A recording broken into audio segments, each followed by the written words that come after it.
Cerita Ahok ingin reklamasi 17 pulau di utara Jakarta agar Pemprov DKI bisa raup pendapatan Rp127,5 triliun. Mantan Gubernur DKI Jakarta, Basuki Cahayapurnama alias Ahok mengungkapkan, ada sebagian rencananya yang belum sempat terrealisasi hingga saat ini.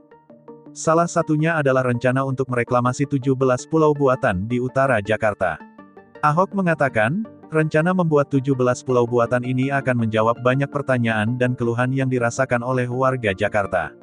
Berdasarkan perhitungannya, Jakarta bisa menerima penghasilan hingga Rp127,5 triliun. Sebelum dijebloskan ke penjara, Ahok sudah menjalin kerjasama dengan pihak pengelola pelabuhan Rotterdam di Belanda untuk mengembangkan rencana revitalisasi pelabuhan Tanjung Priok. Saya lihat Tanjung Priok itu, jika dimajukan, kalau galangan semakin dalam, berarti kapal yang masuk lebih besar, biaya logistik lebih murah, ujar Ahok di Tanah Abang, Jakarta Pusat, Sabtu, tanggal 22 Juni tahun 2024. Ahok menyampaikan, setelah pulau buatan itu selesai dibangun, hal yang pertama ia lakukan adalah membebaskan semua bangunan di atas tanah tersebut dari pajak bumi dan bangunan PBB. Saya bilang, pajak bumi bangunan itu mungkin peninggalan kolonial Belanda kali. Masa kita sudah beli rumah, bayar pajak. Sudah kerja, bayar pajak. Bangun rumah sendiri, ada pajaknya, lanjut Ahok.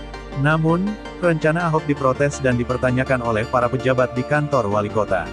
Pasalnya, PBB merupakan penghasilan paling baik bagi pemerintah daerah Pemda. Pemerintah kan bisa hemat uang, pajakin yang lain. Kalau banyak pengusaha naik kualitas dan pendapatan kan banyak warga yang kerja dan ada pajak penghasilan yang bisa ditarik pemerintah juga, jelas dia. Selain itu, Ahok pun menyatakan dirinya pernah mengusulkan agar Jakarta bisa membangun lebih banyak superblok.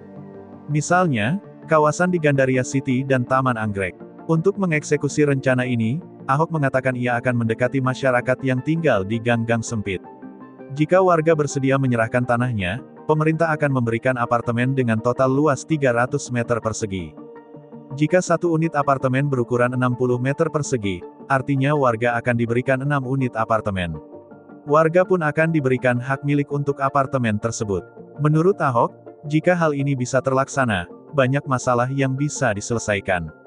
Mulai dari kemacetan, polusi, dan masalah lainnya.